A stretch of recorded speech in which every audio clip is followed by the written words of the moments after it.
Actualité et divertissement, c'est l'émission de Laurent Ruquier et l'extrait d'une autre émission d'Europe 1. Partout, tout le temps. Nicolas Canteloup était à mourir de rire ce matin. Qu'en est-il ce soir ? Alors, on va revenir maintenant sur la couverture du Parisien d'hier.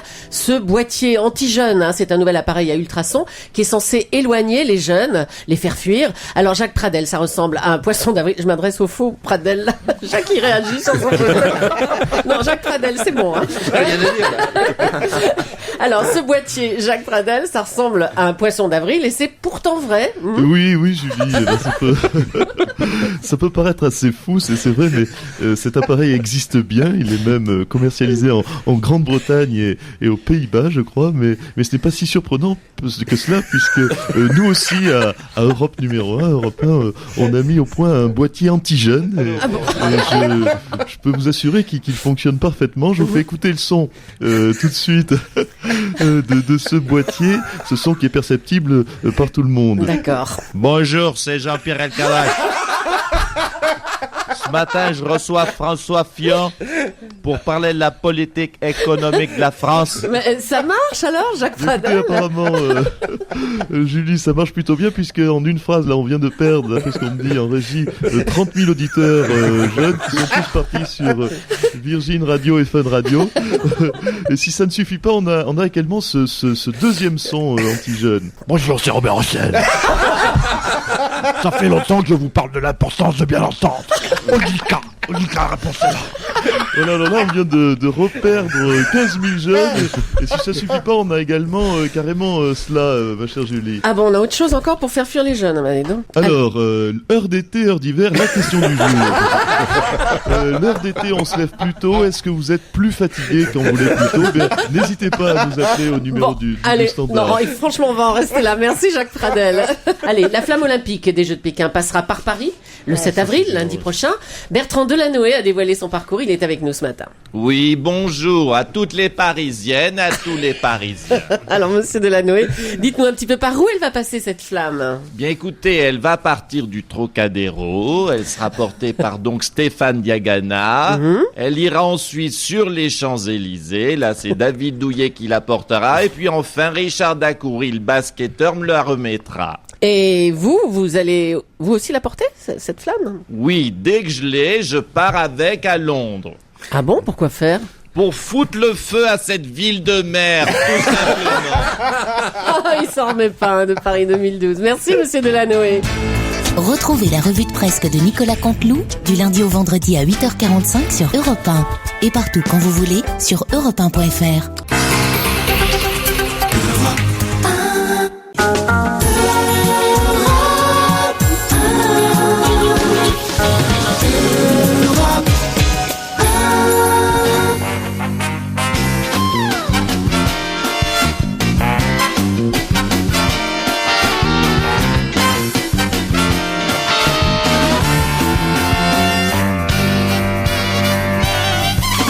On va se gêner, bonjour et bienvenue sur Europe 1. Jusqu'à 18h aujourd'hui, vous allez passer 2 heures en compagnie d'Isabelle Motro. Je l'adore, elle est très bien, vraiment, elle est bien, elle est intelligente.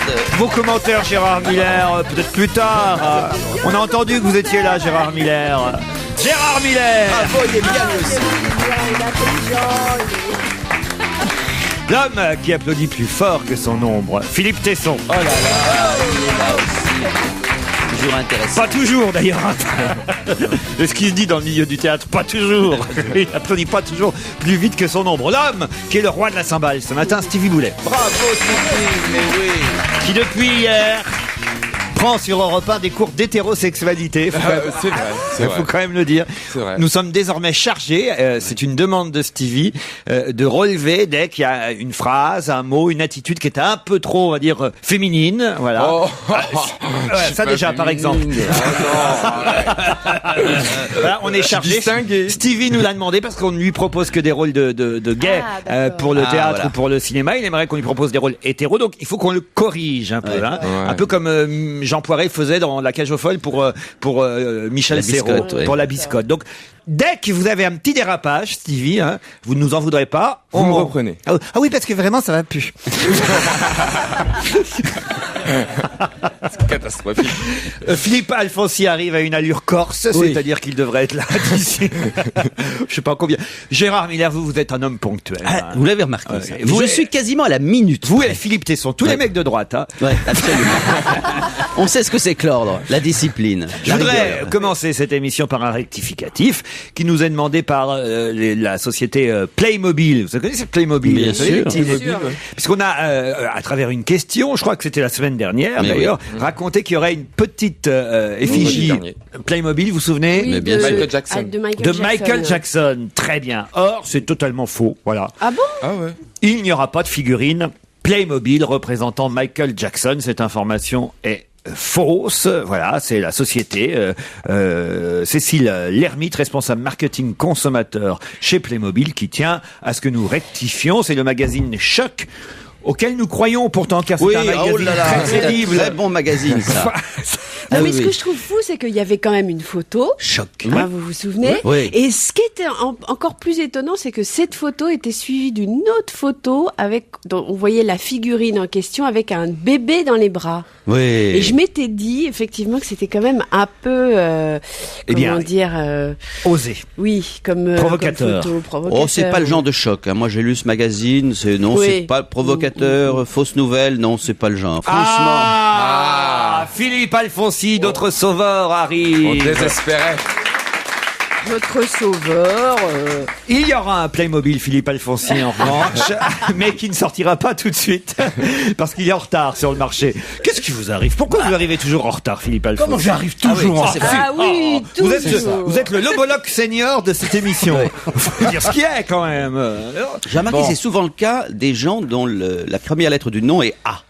Comme ils ont l'habitude en général, on les appelle par exemple à l'école toujours en premier, qui veulent être discrets, ils viennent en général plus tard. Miller, fais attention, ce matin on dit beaucoup de mal des psys, j'en ai entendu partout sur toutes les radios, cet après-midi même. On m'a même proposé de faire les réponses sur une chaîne concurrente, mais je n'ai pas accepté parce que je venais ici. Ça va, vous dérange pas? Non, ça va. Mais Laurent Ruquier, franchement, c'est incroyable. Il est temps que nous passions à l'actualité. Vous ne croyez pas, Philippe Tesson? Ah, ça, je sais que ça vous intéresse. Je sais que vous êtes champion. Ah oui. Non, vous n'êtes pas le champion. On peut pas dire ça. Mais quand même, vous aimez tenter de trouver les bonnes réponses. Oh, et là, je suis sûr que vous allez y arriver parce que vous ne pouvez pas ignorer qu'hier, il s'est passé quelque chose à Paris qui n'était pas arrivé en 7 ans de vie politique parisienne. Quoi donc? Donc de la vie politique. Donc nous sommes à cheval sur le premier septennat de Chirac, le deuxième septennat de Chirac et la première année de Sarkozy, 7 ans. Vous allez nous faire chier jusqu'à... mais c'est intéressant. Mais non, mais qu'est-ce qui s'est passé il y a 7 ans? Ça veut dire que c'était à la fin du premier septennat de Chirac. Excusez-moi, ça peut m'aider. Il y a eu un cas similaire. Le retour de Chirac à la mairie. Juste en simple visiteur. Ah, en simple visiteur. Non, mais voyez, on n'est pas très loin finalement. Donc il s'agit de Chirac. Non, il s'agit de la mairie. Il s'agit de la mairie, de l'hôtel de ville. Voilà, c'est ça, réfléchir. Voilà. Tu comprends, c'est ça la déduction. Non. Eh ben, écoutez, il y a 7 ans, c'était donc l'élection de Delanoë. Voilà. Le passage. Alors, que ne s'était-il pas passé en 7 ans depuis l'élection de Bertrand Delanoë qui s'est passée hier? Voilà. Est-ce que c'est un rapport avec Monsieur Tibéri, ancien maire de Paris? Du tout. Non. Donc c'est quelque chose que Delanoë a fait. Oui, exactement. Qu'il a fait hier et qu'il n'avait jamais fait en 7 ans. À l'intérieur du bâtiment même de la mairie? À l'intérieur du bâtiment même de l'hôtel. Lié pour les communistes et les Verts? Non, pas du tout. Au contraire. Ça a une relation avec les rapports entre Delanoë et l'UMP. Tout à fait. Il a donc... Il a laissé Madame Palafieux s'asseoir dans son bureau à sa place. Pas à sa place. Il a reçu Madame de Palafieux. Il a reçu Madame Françoise de Palafieux dans son bureau pour la première fois en 7 ans. Jamais il n'avait reçu aucun maire d'arrondissement de l'opposition dans son bureau. Il l'a fait pour la première fois hier. Madame Palafieux a déclaré: ça me fait plaisir d'être ici. En 7 ans, je n'étais pas venu. Je vous confirme que c'est vrai. C'est l'information que j'ai trouvée dans le Parisien hier, puisque j'ai enregistré hier soir l'émission de samedi et je reçois Madame Françoise de Palafieux. Ça n'a aucun sens politique puisqu'elle va abandonner la mairie.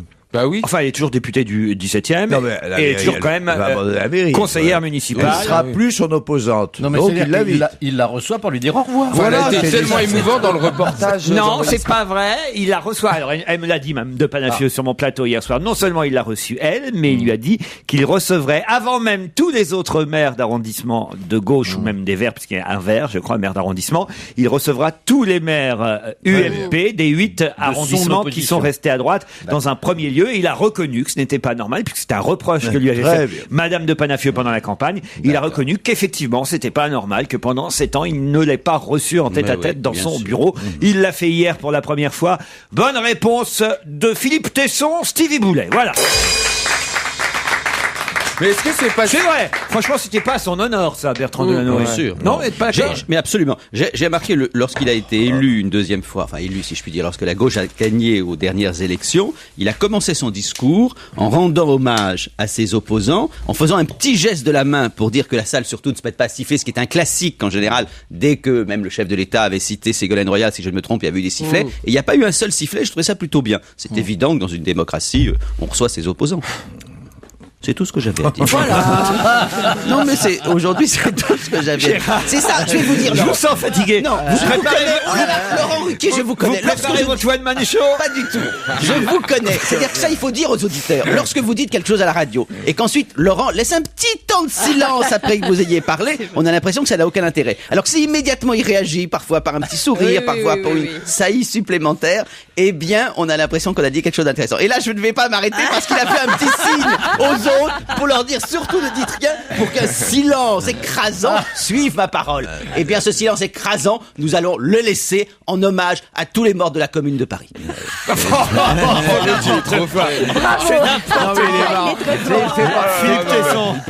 Autrefois, il y avait dans les salles, il y avait toujours un bonimenteur qui meublait les silences comme ça parce qu'il y avait quelqu'un en retard. C'est le tambour. C'est terrible. Vous irez le voir sur scène, Gérard Miller, Philippe Tesson? Il ne sait pas que je suis sur scène. Bah, tu l'as dit partout. Oui, mais lui ne sait pas encore. Il y a encore des gens qui ne le savent pas. Il sera à Avignon, vous savez, au chien qui fume. Non, mais vous m'arrêtez pas, c'est le nom de la salle. Non, au chiot qui fume. Au petit chien. Au Il sera au petit chien pendant le festival d'Avignon. Mais peut-être qu'un jour je monterai sur scène avec Philippe Tesson parce qu'il m'a fait. Je l'ai vu dans un film, Philippe Tesson, remarquez bien. Oui. Avec Elisabeth Quint.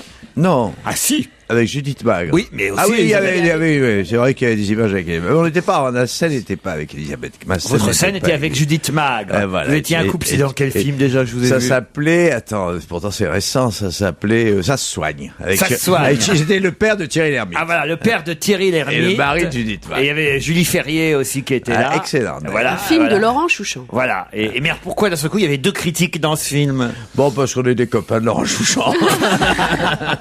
C'est curieux, ça vous a plu de jouer la comédie comme ça? Ah, j'adore, j'adore. D'ailleurs, c'est son rêve secret. Comme dit Gérard, nous avons un projet. N'en disons pas plus aujourd'hui. Le nombre d'annonces qu'on fait. Tesson Miller, ça je dois dire. L'affiche. C'est pour ça que je me rôde à Avignon pour être à la hauteur. Non, je suis désolé, c'est comme pour Stevie, à part que vous appreniez l'un et l'autre des cours d'hétérosexualité. Vous êtes d'accord, Alphonsine? Franchement, c'est Bénichou serait là, il l'aurait dit à ma place. Alors C'est ça, voilà, oui.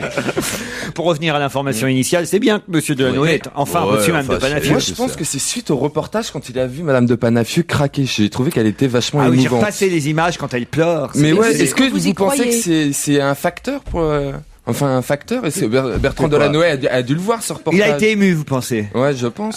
Qu'est-ce qu'elle fait? Elle pleure. Elle pleure où? Elle craque, Elle quoi, pleure devant une caméra. Ah, pendant la campagne? Oh non, j'ai trouvé ça vachement sincère. Non, elle était très sympathique sur le plateau de l'émission hier soir. Vous verrez, effectivement, elle nous a raconté son entretien avec Bertrand Delanoë qu'il a reçu pour la première fois en 7 ans quand même. Là, faut qu'il fasse un effort, le maire de Paris. Vous êtes d'accord? Il a commencé par le faire. Oui, enfin, attendre 7 ans. Ah, je suis d'accord. Franchement, si j'avais su, j'aurais pas voté pour lui, si ça se trouve. Moi, il m'a reçu en plus que Madame de Panafieux. Ah bon? Ah oui? Ah bon, comment? Raconte. Mais il aime bien recevoir au petit déjeuner les gens qui n'ont pas trop d'importance comme moi. Mais on n'est pas obligé de passer la nuit. Non. Que le petit déjeuner. Non. Non, c'est très très sympathique. C'est un. Et c'est à quelle heure? Mais c'est vrai, d'ailleurs, je me souviens que moi j'ai dîné une fois aussi avec Bertrand Delanoë. Et c'est une des rares fois d'ailleurs où j'ai dîné avec un politique. J'étais pas seul. Nous étions plusieurs invités à l'Hôtel de Ville. C'était au tout début de son mandat. Et je dois dire, c'était assez amusant parce que Monsieur Delanoë ne vit pas à l'Hôtel de Ville. Vous savez, bien sûr. Il a fait une crèche dans ses appartements. D'ailleurs. Voilà, ce qui est bien d'ailleurs. Ça, alors là, c'est tout à son. Arrête, c'est inhabitable. Il y a que les Chirac pour vivre à l'Hôtel de Ville. Et les Ferry. Oui, enfin, ça pourrait être une garçonnière. Ce n'est pas le cas. Il a fait une crèche, comme c'est bien. garçonnière, c'est plutôt un hall de gare. Oui, bah, c'est bien, plus c'est grand, mieux c'est. C'est comme le fond de teint et l'argent. Mieux vaut trop que pas assez. Oh, ça, voilà la sentence du Alors jour. le fond de teint. noter en Alors tu vois lettres ça d'or. par exemple, c'est pas très hétérosexuel comme remarque. C'est une expression. Premièrement, Chérie, c'est pas non plus. arrête. Et deuxièmement, le fond de teint, je ne suis pas d'accord. Trop de fond de teint, c'est C'est pire moche. que pas assez. C'est comme le fric, c'est moche quand il y en a trop. Laurent nous racontait une histoire. Vous, c'est moins l'avez que pas interrompu. assez, hein, Isabelle. Ah oui. Qu'est-ce que vous êtes blanche comme fille? Oui, j'ai la peau claire, avec des taches de rousseur. Oh là là. Sur le joli postérieur. Ou alors ça, par exemple, est-ce que c'est hétérosexuel comme remarque? Ah bah oui, tu peux me faire confiance, Pépette.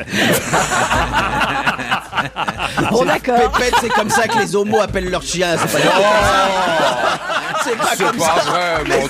filles, Ah ouais. enfin. Nous, déjà, c'est que des noms de marques. C'est Gucci, c'est Hermès, c'est Chanel. Et donc j'étais venu en taxi à Oui. l'Hôtel de Ville et Monsieur Delanoë rentrant chez lui m'a proposé de me ramener, de me raccompagner. Ce que j'ai donc fait, on est donc partis tous les deux en voiture et là les autres invités, vous pensez la rumeur, la rumeur a couru Paris pendant voilà, puis très vite ça a été fini. C'était plus moi. Après moi c'était Stéphane Bern parce qu'il veut toujours ma place. Ah oui, c'est vrai. C'était une voiture. Ça, c'est drôle. Allez, une deuxième question si vous voulez bien. Ah, celle-là n'est pas si facile. Madame Meyer est avocate. Elle a écrit à une direction pour se plaindre de la manière dont son client avait été licencié. Qui est son client? Ah, C'est c'est un homme connu. le trader là qui a fait perdre 5 millions d'euros. Kerviel. Merci Kerviel. les garçons. Bonne réponse des garçons. J'avais pas eu la Jérôme fille. Kerviel. J'avais pas eu la fille. On n'a pas eu de bonne réponse des garçons. Jérôme mais c'est comme ça, la Kerviel, vie. le C'est comme trader. ça, la de la- Oui, vie. mais enfin, elle sait pas dire le nom du mec, elle sait pas dire le nom de la banque. Oui, je sais pas s'exprimer. Oh là là, Franchement, oh la mauvaise Il y a foi. que trader qu'elle a retenu. Ouais, la Jérôme mauvaise foi. Kerviel conteste son licenciement par la Société Générale. En effet, son avocate précise qu'il y aurait dû y avoir un entretien préalable comme la loi l'exige. Oui, enfin, on est quand même un peu dans un cas d'exception. Ça s'appelle ça s'appelle une procédure. C'est les formes juridiques, elles doivent être respectées. Moi, comme employeur, j'ai toujours respecté les formes juridiques. Tu as licencié beaucoup de gens. J'ai dans ta licencié carrière. énormément de gens. Oui, c'est ça. hein. Oui, mais souvent. Mais toujours avec un entretien préalable. Oui, un Vous entretien. connaissez on t'appelait l'Attila du MEDEF à un moment donné, tellement tu saquais les gens. Enfin. Non, mais un entretien qui permettait d'arranger les choses, des conciliations qui étaient avantageuses pour les deux parties. D'ailleurs, en général, je reprenais au bout d'un moment les gens que j'avais licenciés. Oui, c'est ça. Mais ça se fait beaucoup dans la presse, ça. Je savais pas que vous aviez viré beaucoup de monde comme ça à Tesson. Mais Gérard Miller dirait que je suis un ultra-libéral, c'est-à-dire je pratique un peu le libéralisme sauvage. Moi, je crois beaucoup au mouvement comme ça. Mais ça dépend de toute façon, ça dépend des secteurs dans lesquels on travaille, ça dépend des activités. Évidemment, je trouve que dans la presse, la fluidité, comme on dit au MEDEF, le mouvement, ça devrait être une règle. C'est bien de changer de boîte pour aller ailleurs, c'est bien de créer ça. Il y a qu'à la télé qu'on voit des gens rester 25 ans à la même place. Très peu. Ah non, vous avez vu, hein, moi je pars avant. C'est bien. Ah oui, enfin, Mais- je leur fais croire. Ils vont Oui. être surpris, les autres animateurs, la semaine prochaine. Ah oui, Ah non, là, ça va pas être possible, Laurent. C'est un truc à faire, c'est voir les noms de ceux qui veulent ta place, Oui. t'annonces que tu pars. Puis 8 jours après, tu fais Poisson d'avril. Attention, il y a 40 ans, il était assassiné. 40 Martin ans, Luther King. jour pour jour. Vous dites Stevie Martin Luther King. Martin Luther King, bravo Stevie. Oui, mais c'est bien. C'est bien. Bravo, Stevie. C'est pas le tout de dire bah oui, Philippe Alfonsi, encore faut-il dire le nom. Voilà, il l'a dit, Stevie. Voilà. Et ça, c'est une Enfin, réponse. on en parle partout en même temps. Non, c'est une réponse Il y a rien de- d'hétérosexuel parce qu'un homo aurait dit Martin Luther King, et là, c'est vraiment bien d'avoir Non, dit Martin Luther Queen. Oui, c'est ça. Voilà, c'est là où on voit que vous avez plus d'humour que moi. Martin Luther Queen. plus rapide que toi. Martin Luther Queen. Et d'ailleurs, c'est ça, quoi, le talent de Laurent, c'est la rapidité. Ah oui, c'est impressionnant. Ah, mais tout le monde ne parle que de ça. Ah oui. De votre rapidité d'esprit. Ah oui, d'esprit. Précisez bien d'esprit. Sinon, ce qui pourrait être. Parce que tout n'est pas flatteur. La oui. rapidité n'est pas toujours flatteur. Non, toujours. Quoique, parfois, vite fait, bien fait. Oui, il faut rajouter bien fait. Non, Oui, c'est ça, c'est le truc qui compte. Il y a que ça, mais c'est important. Ouais. C'est Laurent. Le silence qui suit. Ah, le silence qui Attendez, suit, qu'est-ce là. que vous venez de dire, Le silence Tesson, très là improbateur. Il y a que ça d'intéressant chez Laurent, la rapidité. C'était une saillie. La saillie du matin. Mais la saillie, c'est pour une vache. hein. Alors voilà, ça non plus. La saillie, c'est un trait d'humour aussi. Oui, je sais. Je vais faire un jeu de mots. Qu'est-ce qu'on pourrait choisir comme chanson pour illustrer le rêve de Martin Luther King, Philippe Le Alfonsi? rêve de Martin Luther King. Oh, bah, Ah, toutes les chansons des années 60 s'y prêteraient. Hein, Ah oui. Toutes les chansons Si j'avais fait un américaines. macho, Moi, non, je dirais, je parle des chansons américaines. La chanson de Lennon. bah, We Shall Ou alors Overcome. la chanson de Oui. Lennon. Imagine. Imagine. Ce serait pas Imagine, mal, ouais. Imagine. John Ouais. Lennon. Tiens, on se fait ça.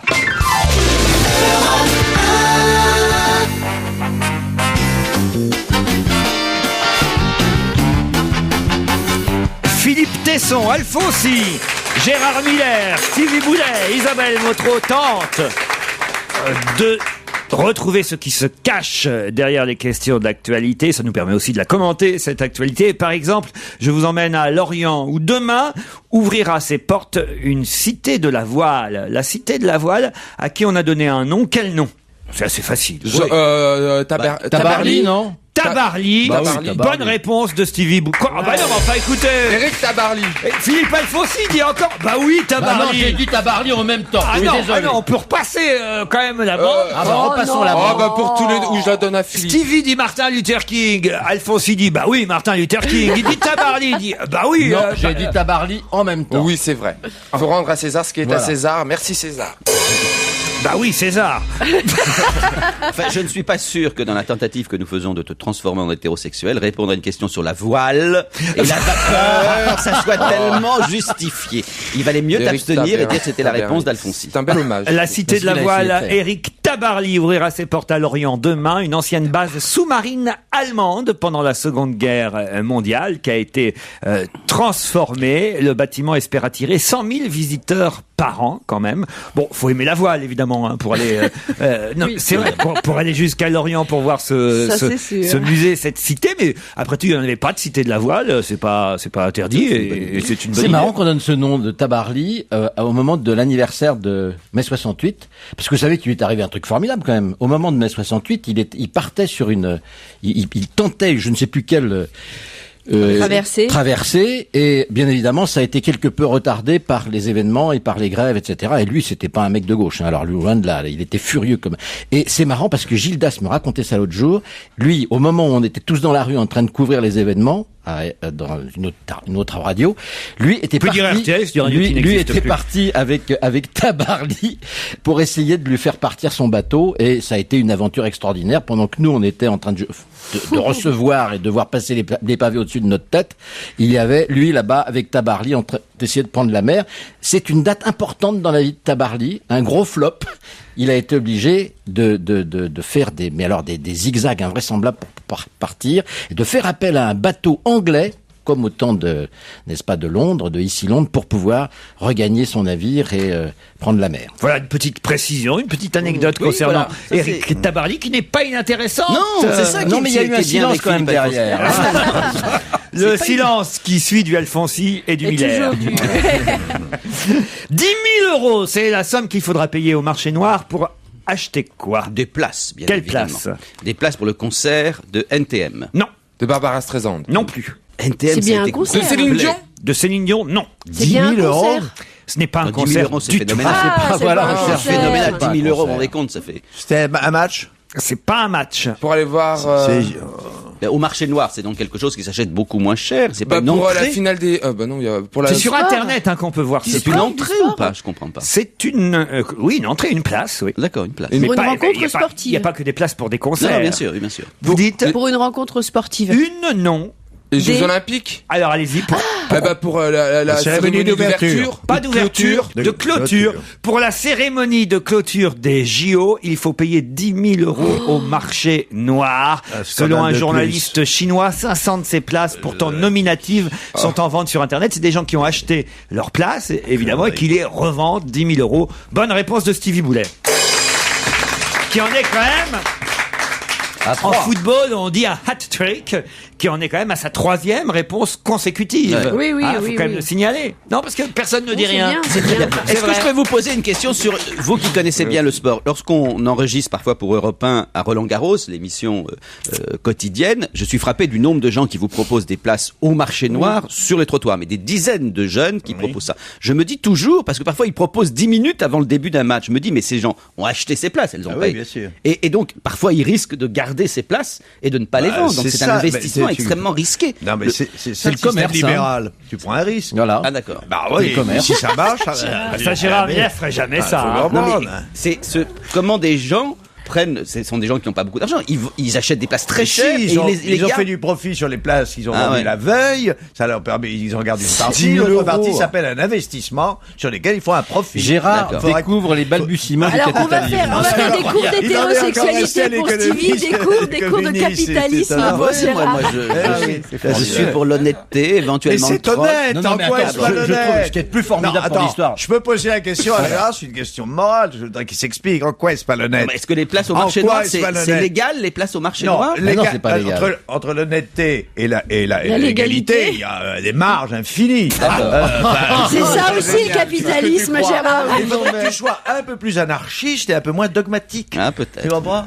Alphonse, si vous Et vouliez voilà. dire. Non, je voulais dire simplement que pour ceux qui revendent leur place là pour la clôture, en plus il y en a surtout qui ont le culot de dire, et en plus je fais un acte politique parce que comme ça je ne vais pas à ce truc pourri chez les Chinois qui emmerdent les Tibétains. Ça, oui. Hein, ça serait en plus voilà la mauvaise foi, Ça, le capitaliste est de mauvaise foi. Non, oui, quand Merci toujours. Alors justement, C'est la morale universelle s'en mêle. Alors là, je suis tout à fait d'accord. C'est dégueulasse, c'est le truc. c'est lundi que la flamme olympique va traverser Paris avec les risques de manifestations. Beaucoup de manifestations prévues, mais beaucoup plus qu'on ne pense. Ah oui, prévues sur le parcours, avec des roulés de banderoles, avec... bon, bref, je n'en dis pas plus. Ça va être On compliqué. verra ça lundi. D'ailleurs, Je crois que ça va être Je crois qu'ils ont pris que des rugbymen avec pour porter la torche, parce que les rugbymen, vous savez, vont pouvoir esquiver, passer dans les mêlées, hop, au dernier moment, filer entre les mains des manifestants. Parce que je vois pas autrement que qui va pouvoir réussir à porter la flamme au milieu de tous ces manifestants.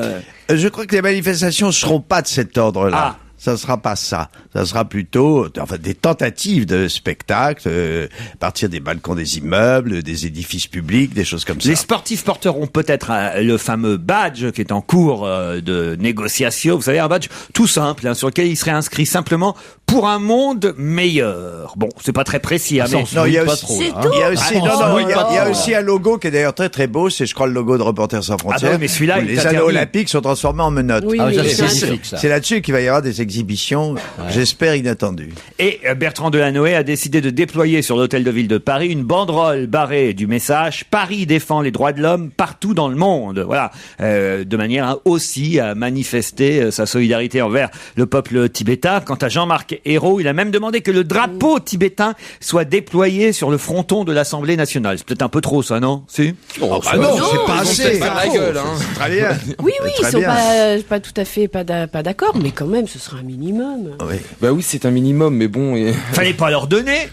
Ben, Aux Chinois. oui, mais Ben c'est voilà, pas, mais exactement. ce sont c'est pas ce que dit. c'est pas les pouvoirs politiques qui l'ont donné aux Chinois, c'est le comité olympique. Je trouve que ça aurait été une grave erreur de pas leur donner. D'abord parce qu'il n'y a aucune Pourquoi raison de les exclure alors qu'on est allé à Moscou, on est allé aux États-Unis et dans d'autres pays qui se conduisent aussi très mal. C'est Et en plus l'ancien on voit, maoïste qui mais pas du parle. tout. Et ensuite on voit actuellement la possibilité qu'on a d'attirer l'attention et sur le Tibet Non, c'est vrai, et sur c'est ce qui se passe en Chine. Oui, moi, La j'étais- communauté internationale est tellement sourde et aveugle sur tellement d'autres situations dramatiques Il n'empêche que là, qu'ils les ont. Il n'empêche qu'ils les ont. Je suis Qu'ils d'accord. en tirent- et Finalement- qu'in fine, ils en tireront le bénéfice. On n'est Non, plus, non, on n'est ils plus vont à pas l'époque, en tirer on un n'est plus à bénéfice. l'époque de l'Allemagne nazie où effectivement les Jeux Olympiques ont d'abord servi l'Allemagne nazie. Aujourd'hui, c'est quand même une situation totalement différente. D'abord, la Chine n'est pas l'Allemagne nazie, et ensuite, avec les médias et avec la pression On t'en sait internationale, rien. je trouve qu'on peut faire quelque chose entre guillemets de positif et pour les Chinois et pour les Tibétains et pour le Jamais monde. on Moi, j'ai avait parlé l'impression. autant du Tibet, Voilà. aussi Ouais. longtemps, aussi précisément, et Non, ça va franchement. durer. Et moi, je pense qu'ils sont peut-être en train de se dire que finalement, ils ont fait un mauvais calcul. En tout cas, les Tibétains sont pleins de bravitude, ça on peut le dire. Oui. Comment c'était le proverbe de Ségolène Royal sur la muraille de Chine? Ah, c'était beau. Ça. C'était beau. Regardez Gérard Mira, c'était beau. J'ai l'impression que c'était il y a 15 ans.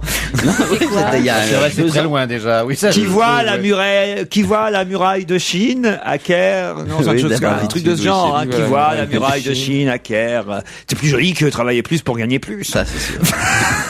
Alors vous avez vu qu'elle lance une offensive, enfin, qui a l'air d'être encore plus décidée qu'avant. Ça vient de tomber aujourd'hui. Ségolène Royal? Ah oui, oui, là, Elle repart à l'assaut. elle part vraiment à l'assaut du Parti Socialiste. Alors justement, ça tombe bien, puisque devant la multiplication des actes de candidature au poste de premier secrétaire du PS, quelqu'un a déclaré « Au train où ça va, je pense qu'il sera plus utile de demander à ceux qui ne sont pas candidats de lever la main, et moi je la lèverai ». De qui s'agit-il? Lionel Jospin. Non, parce que Jospin, on dit qu'il pourrait aussi être candidat. Il a dit sur une radio concurrente qu'il ne souhaitait pas se représenter. C'est vrai, mais vous savez, il a aussi Oui. dit qu'il arrêtait la politique, puis il est revenu quand même. Il dit qu'il donne juste son avis. Alors, il revient pas en politique, mais il donne son avis. Moi, je en tant l'appelle que citoyen. Belphégor, parce que c'est une sorte de fantôme au Parti Socialiste qui continue à hanter le musée socialiste. Vous voyez, c'est un peu ça. Hein. Alors, c'est pas lui, en tout cas, qui a fait cette déclaration. Au train où ça va, je pense qu'il sera plus utile de demander à ceux qui ne sont pas candidats de lever la main, et moi, je la lèverai. Fabius. Laurent Fabius, Ah, quatrième bonne réponse de Stevie. Bravo.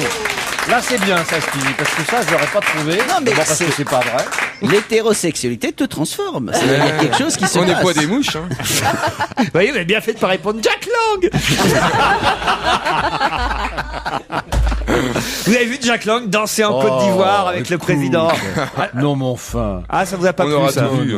En discothèque? Bon, il a le droit de s'éclater quand même. Ah, les nanas étaient belles. Hein. Ah oui? Ouh, vous avez pas vu? Il était bien entouré. Les plans Ah, magnifiques qu'il y avait là-dedans. sont Attends, ça ne t'ennuie pas que cette remarque, Stevie la fasse? Est-ce que tu peux la Oui. faire? Et puis au peux montage, dire on les avancera. Tu dis, les nanas étaient super belles. Ah ouais, les nanas, mais oh là là. Non, c'est pas ça. Des petits Ça canons. ça va pas, ça, c'est du ça va pas du tout. ça fait pas Ah là naturel. là. Les petits mecs, putain. C'est Non, naturel, là. Stevie, arrête. On fait des efforts tous Oh ensemble. là là. Vive la banane. Non, alors ça non plus, comment te dire? Ouais, calmons-nous. C'est la seule banane que vous pouvez pas manger par les deux bouts. Alors ça, c'est pas bien non plus, hein. Non. Non, j'avais lui faire remarquer qu'en Côte d'Ivoire, les bananes sont toutes petites en plus. Pourquoi il dansait en discothèque comme ça, Jack Lang, pour s'éclater avec le président? Il a été prof. Dont j'arrive là-bas. jamais à dire le nom d'ailleurs, le président Il a été, Gbagbo. il a été Bon. prof à Abidjan, Jack Lang. Ouais. Et il y a eu des manifestations contre la vie chère et pour le pouvoir d'achat la semaine dernière qui ont mal tourné. Au Sénégal aussi, hein, partout. Partout en Afrique. On retourne en France et plus particulièrement dans le Vaucluse, à Carpentras, si vous le voulez bien. À Carpentras, la boulangerie Martichon ne désemplit pas. Pour quelle raison? Pour une spécialité locale, non? Ah, il y a une spécialité locale, c'est le moins qu'on puisse dire dans la Mais pâtisserie c'est pas Martichon. culinaire, c'est pas un truc qu'on mange. Si, il y a aussi un petit gâteau qui on va une dire, forme représente particulière. cette spécialité. Non, c'est pas sa forme. Alors, Faut C'est trouver pas la. sa forme. contenu. C'est le contenu? Non plus. Non, le contenu, je peux vous dire, c'est un mélange de chocolat et de crème brûlée, voilà.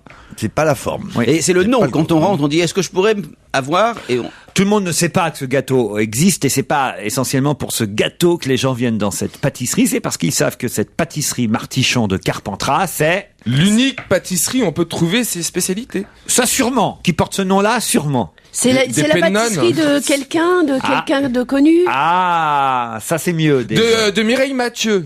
La pâtisserie de Mireille Non. Mathieu. Déjà qu'on va pas à ses concerts, je vois pas pourquoi on irait à ses boulangeries. Alors, qui y a à Carpentras? Franchement, est-ce que c'est la un homme- pâtisserie de Mireille Mathieu. Remarquez comme tarte, c'est sûr que... C'est pas gentil. Ça n'est pas très élégant. C'est pas gentil, Laurent. Est-ce que c'est un homme politique ou une femme politique? Non, pas du tout. Mais il était pas si loin, le petit Stevie, finalement, parce que c'est vrai que... Alors, c'est pas directement la pâtisserie de quelqu'un, c'est une pâtisserie tenue par Le fils ou la fille de... Non, les parents. sœur. Par les parents. C'est les parents de quelqu'un qui tiennent cette pâtisserie qui ne désemplit pas. Parce qu'on sait évidemment que ce sont les parents d'eux qui tiennent la pâtisserie Martichon. Eh ben, c'est Martichon qui a gagné le, je sais pas quoi. David Martichon. David Martichon. De Neuilly, oui, bien sûr. Martichon et de Neuilly. Ah oui. Alors attendez. Et donc dans cette pâtisserie, les parents ont mis un gâteau au nom de leur fils parce qu'évidemment le fils a changé de nom. C'est le champion de natation français. Alain Bernard. Voilà. Alors la pâtisserie s'appellerait pâtisserie Bernard. Non, parce que ce que vous ne savez pas, c'est que les Martichons, lorsqu'ils étaient plus jeunes, s'appelaient les Bernard. Et puis, pour créer leur commerce... Le Sébastien. Patrick Sébastien. Non, Sébastien Loeb. Sébastien Loeb. Mais on n'a pas dit que c'était un sportif. Pardon. On n'a pas dit que c'était un sportif. Vous n'avez pas dit que c'était un sportif. Mais c'est un sportif. Et moi non plus. Non. Donc personne. Non.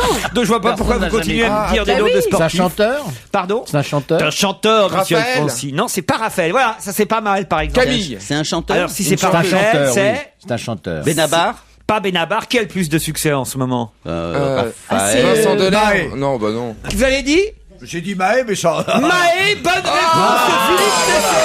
Christophe. Alors il s'appelle Christophe le gâteau. Alors là, je dois dire. J'ai dit Maé parce que j'ai un journal sous les yeux et c'est marqué Maé. Ça prouve à quel point le jeu est idiot. Ah non, parce que je dois dire, s'il y a bien quelqu'un dont je ne m'attendais pas qu'il me donne la bonne réponse, je pensais que ça allait être la 5e bonne réponse consécutive Eh de ben non, la Stevie. chaîne est cassée. Parce que Christophe Maé, c'est vrai que je suis sûr que Alfonsi sait même pas qui c'est. Absolument. Vous avez Motro, la Vous avez honte gagné. s'abat sur vous. Mais le roi Maé, c'est marqué. Mais comment vous pouvez... Il est partout, mais c'est un Gérard carton. Miller, vous savez vous au moins. Bien entendu. Quand Il même. est en couverture, en première page d'un journal aujourd'hui. Mais j'ai honte pour cette équipe. non, mais pas du tout. Stevie, je ne garde que vous et Philippe Non, Tesson. Voilà, excusez-moi, Philippe, il chante Mon Philippe, Paradis, qu'est-ce tout le qu'il monde le chante, sait. ouais. Ah, c'est sûrement Et pas c'est ses ça. chansons la plus connue. Bah, Ouais. il chante Faut Mon qu'on Paradis, s'attache. qui s'est déjà vendu au moins à Mais non, 872 000 la exemplaires. chanson la plus connue, c'est On s'attache. On s'attache. On s'attache. Alors, est-ce que quelqu'un peut me la On chanter? s'attache. Alors, je connais pas très bien les paroles, mais on s'attache. Nanana. Ah ouais, enfin, on s'attache. Enfin, Et puis voilà. aussi Belle Demoiselle. Voilà. Et il était dans le Roi Soleil, notamment. Mais Et puis aussi Papa. Il va remplir le Zénith Elle est belle, pendant celle-là, quelques papa. jours. Et il a fait 4-5 succès consécutifs. Son album s'est vendu à des centaines de millions, même plus d'un millions, million ouais, d'exemplaires. C'est le chanteur du moment, Mais bien Christophe entendu. Maé. Enfin, voyons. Et le Carpentras. Puis il est beau gosse. Et ses parents ont une pâtisserie à Carpentras. Voilà, ses parents Martichon ont une pâtisserie et Je comprends Donc qu'il c'est le ait gâteau changé de nom. Christophe. et ils vendent, non, Maé Martichon. le gâteau s'appelle Maé, voilà, et ils vendent le Maé, un gâteau qu'on peut voir en vitrine, un mélange de chocolat et de crème brûlée, C'est qui est mignon. le préféré de Christophe, dit sa maman et son papa. Il y a des femmes qui viennent en pèlerinage Bien sûr. dans la pâtisserie familiale, c'est ce que nous raconte le Parisien dans les pages intérieures. Et c'est vrai que c'est assez étonnant, mais il fait la grande une, hein, c'est pas une petite une, hein, la page entière, une du Parisien aujourd'hui, c'est Christophe Maé qu'on écoute pour qu'enfin les 4 ignares qui sont sur ce plateau, Tesson, Alfonsi, Miller et Je Motro, le connaissais, c'est pas le tout écoutez. de connaître Montaigne, Jean-Jacques Rousseau et autres. Faut aussi vivre avec son temps et son Ah, il époque. chante sans doute moins bien. Hein.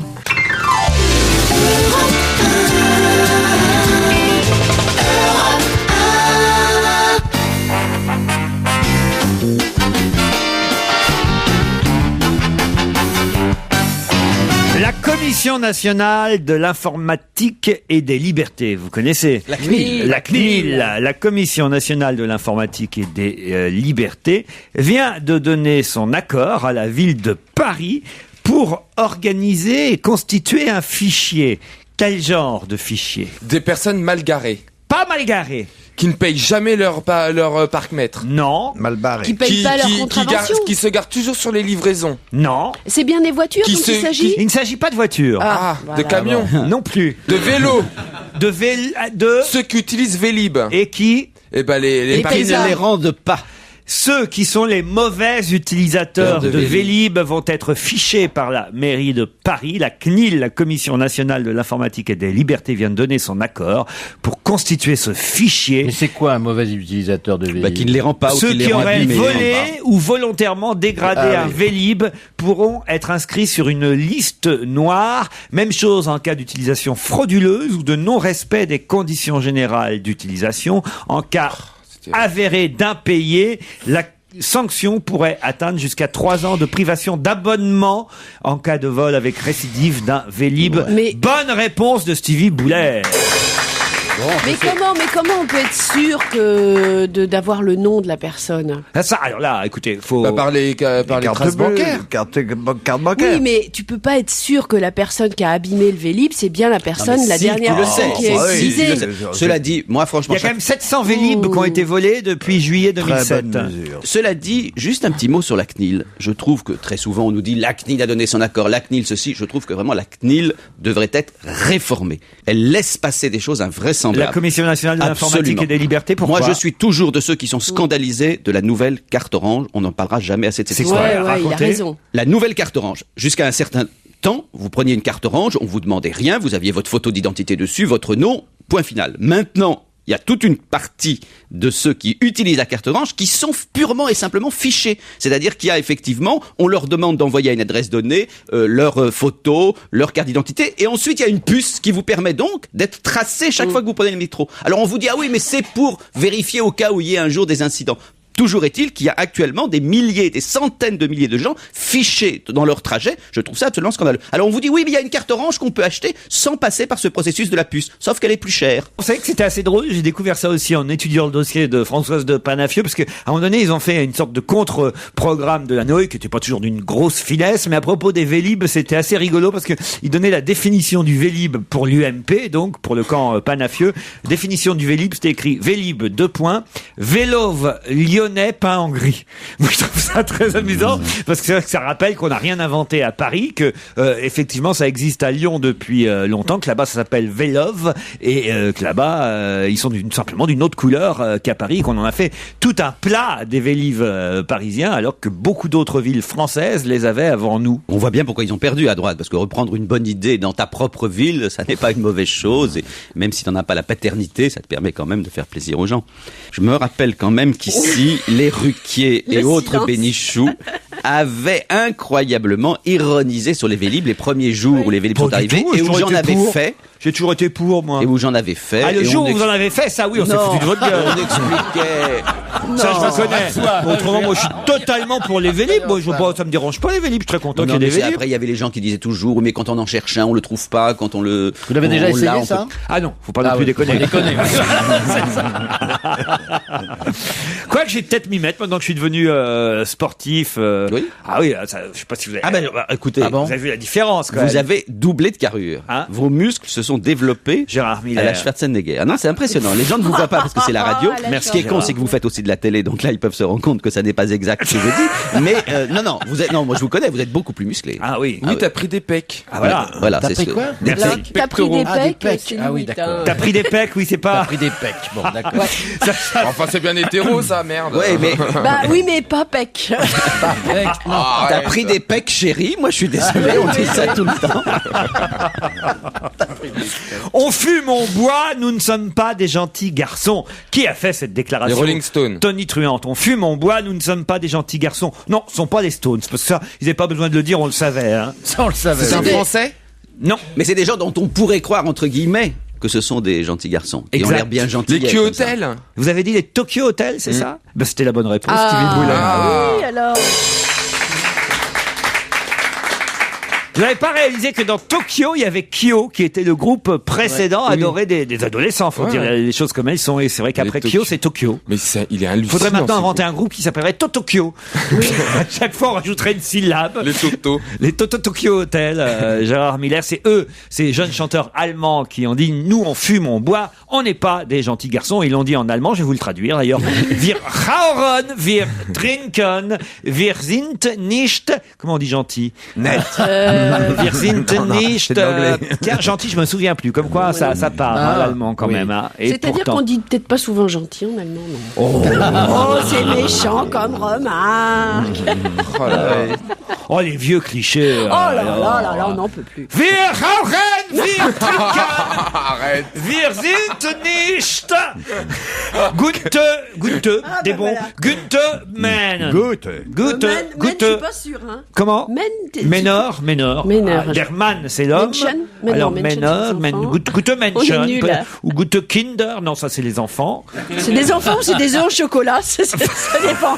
Garçon, c'est Knab. Remarquez, ce sont encore des enfants, les Tokyo Hotel. Ils ont Ah quel oui, âge? ils ont Ils sont jeunes, ouais. 20 d'années, oui. Ouais, 18-20 ans, je dirais. Mais ils sont beaux, hein. Ah, vous les trouvez beaux, vous? Ouais. Attends, le chanteur, enfin le principal. Ah, il est pourrait quand prendre même- des cours on dirait d'hétérosexualité, Barbie, lui aussi, hein. on dirait Barbie shoot and drog. Enfin, non, chevelure de rêve. Tu sais, tu passes un truc. Barbie, chevelure de rêve. Alors, je connais pas bien C'est Maë, vrai. je connais pas bien les Barbies non plus, je dois dire. Oh non, mais t'es complètement à la masse. Tu connais pas Barbie, toi? Bah, si, mais chevelure de rêve, moins. Ah bah si. Tu connais la Barbie? Ah bah si, dit Gérard Bah, en Miller. fait, quand on a des petites filles. Mais oui, quand on a- Barbie, Ma petite Barbie. fille. mes filles en Ma avaient. petite fille ne Chevelure joue de pas rêve, à la t'avais Barbie. des- Bah, elle en a Je suis eu, elle en a contente. reçu. Bon. Mais Votre forcément, petite ta fille joue pas à la Barbie. Non. Qu'est-ce qu'elle fait, votre petite fille? Bah, elle est un peu garçon manqué, donc elle joue pas à la Ah Barbie. bah voilà, Et tiens. d'un autre côté, pourquoi l'avoir appelé Robert aussi? Allez, on se retrouve après le flash de 17h. À tout de suite.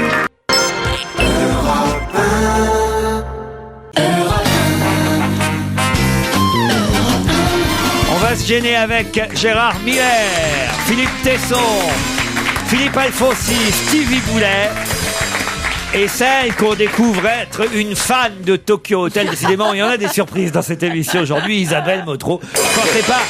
Mais alors là, vraiment, je n'imaginais pas que vous puissiez être amoureuse d'un... Non, je ne suis pas amoureuse. Je constate que ces jeunes gens sont très beaux. Je suis désolée. Très Alors, beau, moi je les trouve très laids. bah, alors, je sais pas comment ils sont en vérité, hein, parce qu'ils sont extrêmement maquillés, ils ont un look pas possible. Mais voilà, je trouve que quand on les voit, je comprends qu'ils aient des fans et que ils suscitent quelque chose, parce que c'est complètement romanesque la façon dont ils se présentent. Philippe Tesson, le Tokyo Hotel, non, vous préférez quoi, le crayon, le... Non, mais c'est vrai, je suis d'accord avec Isabelle. C'est très séduisant. Mais c'est comme vous vous souvenez du groupe, c'était Kiss, c'est ça, qui était maquillé, Kiss, ouais. machin et tout. Cure, même. Ils ont une musique, bon après on en pense ce qu'on veut, de la musique, mais je trouve ça marrant ces gens qui qui montent sur scène, qui se créent des personnages, qui vont jusqu'au bout de quelque chose. Ah bah, c'est clair que je préfère le chanteur de c'est curieux, Tokyo Hotel quoi. à Marilyn Manson, quoi. Ah bah ça se discute, Qui est un autre c'est le même personnage genre. aussi. Dans la presse cette semaine, on a découvert qui se cachait derrière les initiales MOSC. Et on a beaucoup parlé de MOSC. MOSC. De qui s'agit-il? C'est le frère de Strauss-Kahn. Le frère de Dominique Strauss-Kahn. Et MOSC, ça veut dire donc Ça veut dire Marc-Olivier, une chose comme ça? Marc-Olivier Strauss-Kahn, M-O-S-K, MOSC. Bonne réponse de Philippe Tesson. Bravo, Philippe, bravo là. Le titre du Parisien cette semaine, c'était le parachutage doré du frère de DSK à Washington. Marc-Olivier Strauss-Kahn a obtenu un titre sur mesure et l'assurance d'un poste en or, titrait le Parisien, dans une organisation internationale. Il s'explique, il s'en défend dans le Parisien, n'en demeure pas moins que toute la famille Strauss-Kahn est désormais réunie à Washington. Ça vous a choqué, vous? Bon, il y a l'évidence du favoritisme. Enfin, je suis plus à ça près, hein, j'en ai vu d'autres, comme tout le monde. Mais c'est vrai que ce garçon, il n'est pas incompétent d'ailleurs. C'est un des un des dirigeants de la Banque de France et on l'envoie à Washington parce que il est certain que son frère est intervenu pour qu'il ait ce poste très convoité, à la fois financièrement et sur le plan. Il a pas pris sa femme plutôt? Anne Sinclair. Non, le garçon, ce frère, a une légitimité. C'est un financier, c'est un expert financier reconnu. Encore une fois, c'est un haut C'est partie fonctionnaire. de l'état-major de la Banque de C'est France. pas n'importe qui, Ah oui, quand même. à n'importe quel poste. Ah oui. Mais il est quand même le frère du gouverneur du FMI. Et il est bien certain que, bon, on l'a Son mis. CV était au-dessus de la pile, quoi. Ouais, voilà, on l'a mis au-dessus de la pile. Bon, je pense. C'est bien, on est plutôt tous pour le regroupement familial, non? Oui, on peut dire des choses comme ça. Alors, vous Bien avez vu sûr. qu'on parle pour la Villa Médicis, puisque Benhamou n'y va plus, on parle de Philippe Tesson. C'est un des noms qui est cité pour la Villa Médicis. Absolument pas, tu dis n'importe quoi. Tu démens la chose. Alors ça nous arrangerait Non, parce que Gérard et moi, nous faisions partie avec Gérard Miller des quelques quelques personnes qui soutenaient la nomination de Georges-Marc Benamou à la Villa Médicis. Non pas que ça nous intéressait particulièrement, mais ce qui nous intéressait, c'était éventuellement d'être invité à Rome, parce que la Villa Médicis et Rome, c'est quand même l'occasion d'un voyage formidable, qui se trouve, même si on l'a pas vu, en tout cas moi personnellement, depuis quelques mois, et surtout depuis la présidentielle d'ailleurs, mais enfin, en tout cas, c'est quelqu'un que je connaissais bien, Georges-Marc Benamou, donc je me disais, tiens, voilà, on va pouvoir aller Villa Médicis à Rome, même si c'est qu'une fois dans notre vie, pourquoi pas, ça peut être pas mal. Paf! Il suffit qu'il y ait des artistes qui fassent une pétition, les cons, pour dire Benamou n'y va pas. Alors total, voilà, hop, l'invitation à Rome nous passe sous le nez, et puis d'un seul coup, j'apprends qu'une seconde chance s'offre à nous. Philippe Tesson, faut dire oui, Philippe. Philippe Tesson, vous avez l'âge, vous avez la stature, vous êtes dans la lignée de Balthus, de Richard Peduzzi. Non, je trouve que vous devriez accepter, franchement, et nous inviter à fêter dignement. Chez ton majordome. Je suis sensible à la marge. D'abord, j'ai dépassé l'âge. D'autre part, il y a des gens extrêmement compétents. Vous savez, à ce propos, Benamou, la connerie de Benamou, car il y aurait été au mois de septembre prochain, s'il n'avait pas fait la connerie d'annoncer sa nomination, il dit qu'il ne l'a pas annoncé dans l'entretien au Nouvel Observateur. Il a lancé une dépêche à AFP disant que c'était fait alors que c'était pas fait. C'est complètement. Non, mais surtout, c'était ce qui était tout à fait inapproprié, c'était de faire suivre la dépêche à AFP de nananananer, ce qui a déplu à tout le monde. J'ai été nommé Villa Médicis, oui, c'était mauvais comme communiqué. Ça qui a agacé, je pense. Ça a agacé les autres. Oui, je pense. Et particulièrement le frère de Patrick Poivre d'Arvor. Voilà, d'où ça part tout ça. Faut bien dire les choses. Enfin, qu'il y a une légitimité. Le frère de Poivre d'Arvor. Oui. C'est un spécialiste des relations culturelles internationales. Oui, il a une totale légitimité. Alors, ça aurait peut-être été le fait du prince, mais le prince aurait été avisé s'il avait nommé Olivier Poivre d'Arvor. D'ailleurs, c'est peut-être ce qui se passera. Non, mais ce qui est très injuste avec Benamou, c'est qu'on cite Balthus, qui est effectivement un peintre gigantesque, et donc on peut pas comparer Balthus avec Benamou. Mais enfin, il y a eu d'autres noms que je vais pas citer, qui sont pas vas-y. Récemment, il y a pas tellement longtemps, des gens pas terribles. Qui ont été plutôt nommés par leur petite connexion avec le chiracisme et compagnie. Donc, je dis pas que c'est bien, mais en tout cas, ce qui est choquant, on croirait que Benamou, c'est la première fois qu'il y avait quelqu'un comme ça, qui par le fait du prince allait être nommé. Ce qui est choquant, c'est qu'on passe du cabinet du président de la République, dans lequel on a passé à peine un an, vers la Médicis. Mais enfin, il n'y arrive pas à des choses choquantes. On est choqué aussi qu'on passe d'un grand journal supposé objectif, pour le Point, pour ne pas le citer, à un poste extrêmement important. Vous pensez à Catherine Pégard. C'est aussi, voilà, on pourrait être choqué par ça. Moi, très bien, elle a des engagements, elle les maintient. Ce n'est absolument pas le même problème. Il y a des passerelles. Catherine Pégard, puisque c'est d'elle qu'on parle, par exemple, est passée du privé au public. Oui. Tandis que Benamou, après être passé du journalisme, après être passé du privé au public, c'est le public qui lui assure une promotion du fait. Non, mais c'est vrai. C'est pas du tout le même problème. Ce qui est choquant chez Benamou, c'est que c'est aussi, ça s'accompagne d'un changement de bord, quand même. Faut rappeler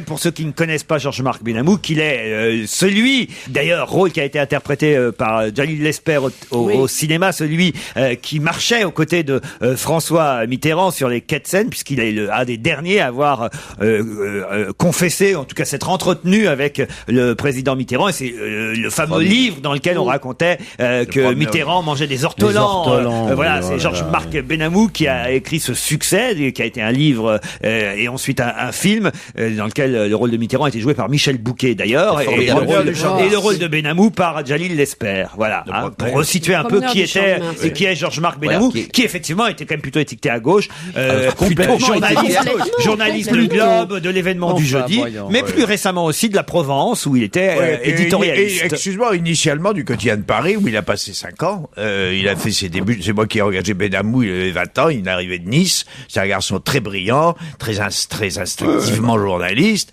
il a beaucoup de talent. Alors, ces sinuosités politiques, de toute façon, elles sont de nos jours propres à tellement de gens qu'on n'a pas de jugement à porter là-dessus. Sauf si on reste un adolescent idéaliste comme Gérard Miller. Peut-être lui aussi, c'est un adolescent idéaliste. Je parle de Francis Cabrel, qui fait l'actualité cette semaine aussi, avec la sortie de son album Des roses et des orties. C'est rare, quand je demande à Philippe Alfonsi de dresser alors là, ça a été un cadeau. le portrait d'un chanteur. Mais justement, j'aimerais savoir ce que vous avez retenu sur tout ce que vous avez pu lire à propos de Francis Cabrel. Ce que j'ai retenu, c'est que, en réalité, c'est la grand-mère à moustache, n'est-ce pas, des guignols. Ça, c'est l'approche des caricaturistes, des gauchistes chic, hein, c'était mieux avant, etc. Bon. Et puis c'était également la cabane au fond du jardin de Gérard. Donc ça c'est plutôt la droite. Bon, au fond on lui tire dessus à droite, à gauche. Et ce type, en revanche, quand vous voyez ses résultats, moi je savais pas qu'en 90 il avait ramassé tout, quoi, les victoires de la musique, le meilleur artiste de l'année, meilleur album, meilleur spectacle. Bon. Et puis des succès ininterrompus depuis le début. C'est un garçon qui a 54 ans, il ne cesse d'avoir des succès avec des chansons, donc voilà, justement à cause de ça, parce qu'on le trouve un peu niais dans ses chansons, un peu. En réalité, en regardant, vous pensez qu'il s'est dutéisé dans l'esprit de certains? Non, pas du tout. Moi, il me rappellerait plutôt, il y aurait plutôt une référence à faire. Il me rappelle plutôt Jean Ferrat. Je veux dire, c'est un peu la même chose, un peu les mêmes inspirations, hein, campagnards et gauchos. Bon, alors jamais il n'avait. Mais il n'a pas gardé la moustache, Cabrel. Hein, il en a plus. Il en a plus. Bah oui, il fallait faire oublier les guignols. Mais il a. Bon, alors ce qui est intéressant, c'est que son nouvel album, en effet, pour la première fois, il donne, il fait passer ses opinions.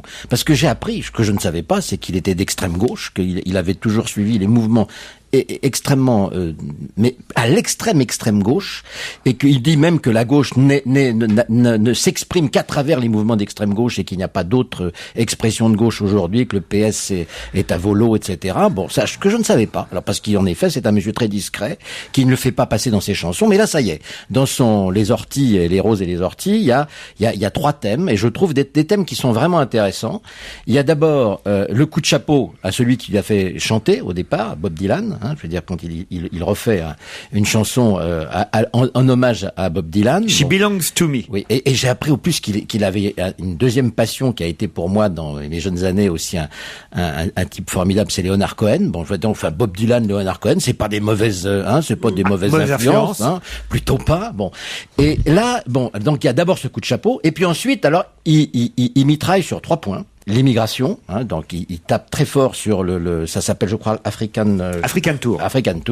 Il le dit carrément, moi, le petit-fils d'émigrés italiens, je ne peux pas supporter que il y ait une politique d'immigration choisie, que il y ait des quotas d'expulsion, etc. Je suis pas d'accord, et il le dit et il le fait savoir pour la première fois, et il le chante pour la première fois. Là, on sait, tout d'un coup, hop, il jette le masque.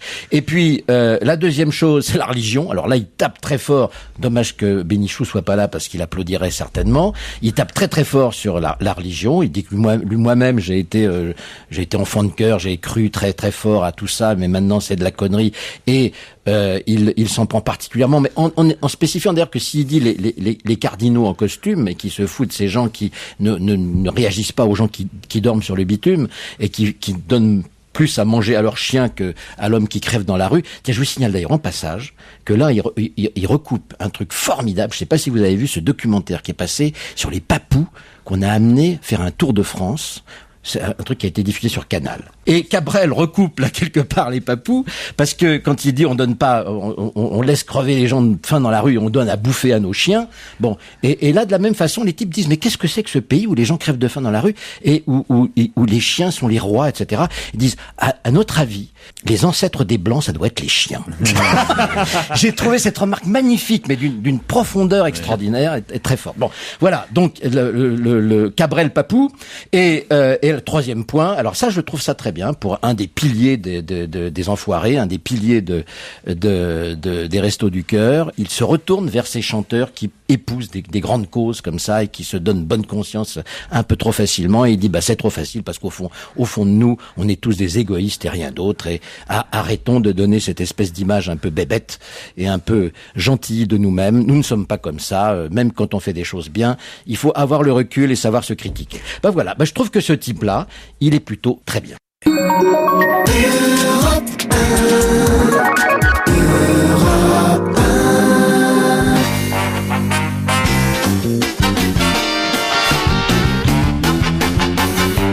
C'est l'heure de Roger Isabelle au téléphone. Bonjour Roger. Bonjour. Le sport du week-end. Isabelle Motro attend avec impatience de savoir devant quelle chaîne sportive ou à quelle heure sur Europe 1 elle pourra suivre les événements sportifs de ce samedi et de ce dimanche qui viennent. Évidemment, à 13h30 sur TF1, dimanche, Isabelle, vous regarderez le Grand Prix de Bahreïn, Grand Prix de Formule 1. Le vainqueur ne sera pas, ça c'est sûr, Max Mosley, le président de la Fédération internationale automobile, qui a beaucoup d'ennuis, hein, Roger. Oui, et il n'ira pas à Bahreïn, contrairement à ce qu'il avait prévu de faire. Vous savez qu'il s'est fait prendre dans une soirée sadomaso, ce qui en soi est complètement son droit. Hein. On a le droit d'aimer se faire fouetter un peu les fesses. Mais le problème, c'est que lorsque l'on regarde la vidéo de cette soirée, ou en tous les cas les extraits qui sont sur Internet en ce moment, ce que j'ai fait par souci professionnel. N'est-ce pas Mais le thème était quand même un peu nazi. Hein. Oui, il n'y a pas de détour. Il n'y a pas de doute possible à avoir. C'est dans le gène, hein. La F1 est quand même poursuivie par le passé de ses présidents de fédération internationale, puisque le prédécesseur de Max Mosley, le président français de la FIA, Jean-Marie Balestre, d'ailleurs disparu récemment. On l'a enterré cette semaine. Oui, aurait lui aussi eu un passé assez trouble pendant la Seconde Guerre, ce qu'il a toujours contesté d'ailleurs, puisqu'il a même souligné qu'il avait été résistant, ce qui ne l'a pas empêché ensuite de travailler avec notamment Hersant et de devenir l'un des créateurs de la F1 moderne et un bon président de la Fédération internationale. Voilà. Donc, comme quoi, il n'y a pas de rapport de cause à effet, mais c'est vrai que la F1 est poursuivie par ce genre de problème. Allez, on quitte la politique, le sexe et la Formule 1 pour la flamme olympique. C'est lundi, bien sûr. Vous connaissez le nom de quelques sportifs à part Diagana qui porteront la flamme. On a parlé aussi de notre championne de lancer de poids, Madame, comment s'appelle-t-elle déjà? Montbrun, Fontbrun, je sais plus, enfin, Montbrun. Voilà. Montbrun. Et quels sont les autres sportifs qui porteront la flamme? Il y aura entre autres David Douillet, qui est un petit peu le porte-parole des athlètes et des athlètes qui vont porter cette flamme. Aujourd'hui, David Douillet? Ah oui, ça sera un des porteurs de la flamme. Alors, pourquoi pas Zatopek tant qu'on y est? La flamme, elle sera à Londres déjà dimanche. Et là, il y a 2000 policiers qui vont l'encadrer pour éviter tout incident. Je pense qu'il y en aura tout autant à Paris lundi. Et Reporters sans frontières vient d'avoir l'autorisation de poser des banderoles sur le parcours. Et les athlètes, eux, vont peut-être porter des badges pour les droits de l'homme. Et c'est David Douillet qui, semble-t-il, a été chargé, on va dire, de défendre le bon ordre de la délégation française et de cette manifestation. Par parenthèse, je ne serais pas étonné de voir, dès que ce sera possible, David Douillet présenter sa candidature au CIO. Allez, vite fait, je sais que vous aviez envie de me faire plaisir en parlant de football et de la Ligue 2. Il y a un match ce soir à 20h30, Le Havre-Angers. Et vous vouliez surtout préciser que non, le joueur havrais O'Haro, qui est un des meilleurs buteurs du championnat de Ligue 2 et surtout meilleur buteur havrais, c'est grâce à lui qu'on gagne et qu'on montera en Ligue 1 l'année prochaine, eh bien, il a déjà signé un contrat avec le Paris Saint-Germain, ça on le savait. Et la question qu'on posait ici et que je vous posais l'autre jour, c'est de savoir si, au cas où, si par malheur, évidemment, le Paris Saint-Germain descendait en Ligue 2 et que le Havre, ça c'est quasi fait, montait en Ligue 1, est-ce qu'il aurait le droit finalement de ne pas changer de club, de ne pas aller au Paris Saint-Germain? C'est oui, c'est une des clauses prévues dans le contrat. Il n'ira jouer au Paris Saint-Germain que si le PSG est en Ligue 1. Et si le PSG, par malheur pour les Parisiens, descendait, ce qui pourrait être le cas si, par malheur également pour les Parisiens, après l'histoire de la banderole, ils prenaient 1 ou 2 points de pénalité, eh bien pensez que c'est possible resterait au Havre. Pensez que c'est possible qu'ils perdent 1 point ou 2 points comme ça sur tapis vert, en quelque sorte? Non, je pense pas, parce que c'est pas la même compétition, c'est pas le championnat. Voilà, donc, c'est la Coupe de la Ligue. Ce qu'on peut probablement imaginer, c'est qu'il pourrait être interdit de Coupe de la Ligue la saison prochaine. Ah oui, fou ça quand même, à cause de la banderole sur les ch'tis. Bah oui, mais t'es obligé de réagir, tu peux pas. Oui, mais enfin, je voudrais quand même solennellement ici attirer l'attention de Laurent Ruquier, que je connais depuis de nombreuses années, et de Monsieur Zabel, qui est un commentateur non seulement sportif, mais en plus honnête. La semaine dernière, Laurent, regardez-moi dans les yeux comme cela. La semaine dernière, vous Lequel, aviez posé à tous les chroniqueurs la même question à propos du match PSG-Lens. J'ai la preuve sous les yeux que tous les chroniqueurs, Alfonsi, Motro, Bénichou, Stevie et moi, nous avons donné un pronostic. Or, vos auditeurs ne savent pas qu'Alfonsi a dit 0-1, Motro 2-0, Bénichou 3-1, Stevie 1-0 et que le seul, regarde Philippe, qui ait répondu 2-1 pour le PSG-Lens, c'est moi. Ouais. Vous avez donc caché à vos auditeurs, Laurent, que pour une fois, j'avais trouvé effectivement l'issue exacte d'un match. J'étais donc voyant. Exactement ce que je... Arrogance, prétention, consanguinité, bienvenue chez les psys. C'est génial. Et ça confirme une chose, Laurent. Ça, c'est de la rapidité, hein. Laurent. C'est con, j'ai pas pensé avant, j'aurais fait la banderole. Laurent, ça confirme une chose, c'est ce que j'ai toujours soutenu, c'est que ce sont toujours ceux qui n'y connaissent rien en sport qui font les meilleurs pronostics. Allez, on vous applaudit, Roger Isabelle, et on se dit à vendredi prochain. Bon week-end sportif. Pour assister à l'émission, appelez 24h/24 le répondeur et laissez vos coordonnées au 01 47 23 18 04. 01 47 23 18 04. Après les mentions légales qui vont suivre, vous n'aurez sans doute pas retenu que l'Alpha 159 diesel 120 chevaux est à 359 € par mois sans apport sur 36 mois. Alors, on vous le dit à l'avance. L'Alpha 159 1,9 litre diesel 120 pression avec peinture métallisée et anti-brouillard est à 359 € par mois sans apport en location avec option d'achat sur 36 mois, valable jusqu'au 30 juin 2008. Offre soumise à conditions réservées aux particuliers, sous réserve d'acceptation de votre dossier par FL Auto. Plus d'informations sur alfaromeo.fr ou chez votre distributeur agréé Alfa Romeo. Alfa Romeo. Pour fêter l'anniversaire Monsieur Bricolage jusqu'au 5 avril, on a pensé à tous les amoureux du jardin. C'est pourquoi Chloé, votre conseillère Monsieur Bricolage, a sélectionné la tondeuse thermique tractée McCulloch moteur Honda GCV 190, largeur de coupe 53 cm et bac de ramassage en toile pour 369 €. Et comme elle est aussi équipée d'un kit mulching pour mieux broyer l'herbe coupée, vous êtes aux anges. Monsieur Bricolage, on peut compter sur lui. Et sur Chloé, Pascal, Sophie, Thomas, Valérie. Demain avec le Figaro Magazine, confidentiel, interview, reportage, culture et art de vivre, le meilleur de l'actualité est dans le Figaro Magazine. Cette semaine, spécial immobilier. Découvrez les prix les plus récents dans 80 quartiers de Paris et 275 villes de France. Acheter ou attendre, tous nos conseils pour se décider. Le Figaro Magazine, le plaisir de s'informer. Demain, chez votre marchand de journaux. Après 36 quais des Orfèvres, Olivier Marchal signe un nouveau polar, MR73. Très bien. C'est une atmosphère, c'est une lumière, c'est un son. Il n'y a rien à dire, son film il est parfait. C'est noir. Ah ouais, c'est triste. Ah, j'ai même pleuré. C'est haletant du début à la fin. Puis Auteuil, c'est un génie, quoi. Très bon acteur. MR73, actuellement au cinéma. Faut aller le voir, c'est tout. Cool, l'anniversaire Monsieur Bricolage jusqu'au 5 avril avec la tondeuse thermique tractée McCulloch à 369 €. Monsieur Bricolage, on peut compter sur lui. Et sur Chloé, Pascal, Sophie, Thomas, Valérie.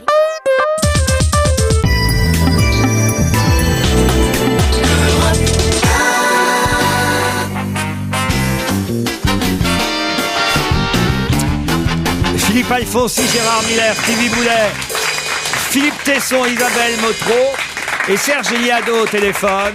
Ouais, bonjour. Non pas avec les chansons qui se ressemblent, puisque ceux qui nous écoutent fidèlement savent que chaque vendredi, c'est un thème de chansons tabous que vous nous proposez. Et c'est vrai qu'il y a eu des thèmes intéressants depuis plusieurs semaines. Là, c'est un thème qui va particulièrement intéresser et plaire à Isabelle Motro, puisque c'est la misogynie rampante. La misogynie rampante dont vous avez choisi de parler à travers quelques extraits de chansons qui sont des preuves flagrantes que le machisme délibéré, la misogynie ont toujours cours. Oui, vous avez toujours ces petites phrases comme ça. Par exemple, dans les spectacles, quand quelqu'un annonce une jeune comédienne, une humoriste, il dit souvent « elle est belle et pourtant elle a du talent ». Vous voyez, elle est là, la misogynie rampante. Alors, elle est belle, mais et pourtant elle est drôle. C'est encore pire, ça. Encore pire, mais... Alors là, on a pris des chansons. Ce qui est pire, c'est elle est laide et conne, quand même. Alors, les dossiers tabous, allons-y. Alors voilà, le fil rouge de mon montage, c'est Fatal Bazooka. Michael Youn, c'est une chanson qui s'intitule C'est une pute. Vous voyez, c'est des variations à partir de ce concept. Ça, c'est une chanson qui existe, ça, c'est une pute. Oui, oui. Tout à fait, oui.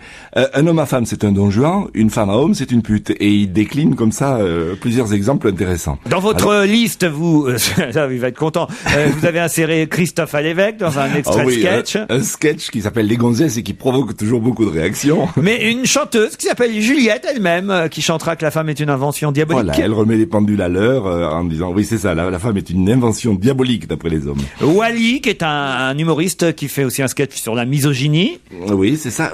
Il y a Maurice Chevalier aussi. Voilà. Maurice Chevalier, lui, c'est même assez surprenant. J'allais y venir, j'allais grouper les plus anciens. Alors je vous en prie. Maurice Chevalier, Bourvil sont aussi dans votre liste, ainsi que Henri Tachant, chanteur réaliste. Et ces gens-là ont eux aussi été misogynes parfois dans leur refrain. Maurice Chevalier et Bourvil reprennent des chansons misogynes. Henri Tachant, non. Lui, au contraire, il fustige les hommes, il fustige le machisme rampant. Nous avons aussi un de nos abonnés, le chansonnier Pierre Gilbert, qui se moque des femmes au volant. Il faut se rappeler qu'à une époque, c'était quand même de mise de se moquer des femmes qui conduisaient. Et puis vous avez mêlé à ça quelques déclarations politiques, par exemple celle de Jacques Chaban-Delmas. Jacques Chaban-Delmas, quand il était Premier ministre en 70, une galanterie que je dirais suspecte. La misogynie rampante, un quiz tabou proposé par Serge Liado. Un homme à femme, c'est un séducteur. Une femme à homme, c'est une pute. Un chien, un animal à quatre pattes, une chienne, c'est une pute. Il y a des sujets même à éluder complètement, comme par exemple l'égalité des sexes. On est tous égaux? Non, on n'est pas égaux, on est complémentaires. Par exemple, l'homme fait pipi sur le bord des toilettes et la femme essuie. Le diable est une femme et vous vous en doutiez. La place d'une femme n'est-elle pas au foyer? Alors, sans avoir l'air d'y toucher, je lui prends le derrière et je l'emmène coucher. Ma femme est partie sur un coup de tête, celui que je lui ai mis. C'est faux, je ne suis pas misogyne, c'est faux, je possède une femme et c'est très pratique. Un cochon, c'est un mec sale. Une cochonne, c'est une pute. Un salaud, c'est un sale type. Une salope, bah c'est une pute. Toutes les femmes sont des salopes pour les hommes. Les trois plus grands dangers qu'un conducteur redoute, c'est le gendarme, le verglas et la femme qui conduit. Dans les bagnoles aujourd'hui, c'est la femme qui conduit. Et quand elle serre les freins, il sert autre chose sans entrain. Si je me retourne, alors il faut voir comme Raoul me gifle en me criant déjà. Je t'en casse la gueule si tu regardes un autre homme. Quel plaisir quand on vous aime comme ça. Le travail en compagnie des femmes est un travail qui se déroule dans une atmosphère particulièrement efficace, sans parler de l'agrément. Il me paraît plus utile d'envoyer les femmes au lit plutôt que de les envoyer au travail. un masseur, c'est un kiné. Une masseuse, c'est une pute. Un Hilton, c'est un hôtel. Et Paris Hilton, bah c'est une pute. C'est quand même très drôle la chanson. Mais la chanson de Fatal Bazooka est une merveille. Parce qu'en fait, elle dénonce la misogynie. Ah bah oui, c'est ça bien qui est sûr. bien. Alors, Tout à fait. contrairement Et après, aux autres chansons qu'on entend, quand même, qui ont bien vieilli. Hein. Je suis pas sûr qu'aujourd'hui on chanterait encore ce que chantait Bourvil ou Maurice Chevalier quand même. Moi, j'espère. Et Juliette, c'est par ironie qu'elle reprend ces vieilles chansons, évidemment. Bien sûr. Mais vous avez Tandis que Christophe Alévèque, il est toujours là en 2008. Hein. Allez, la chanson flash du jour. Vous parlez de la nouvelle stratégie de Nicolas Sarkozy pour remonter dans les sondages, Serge Liado.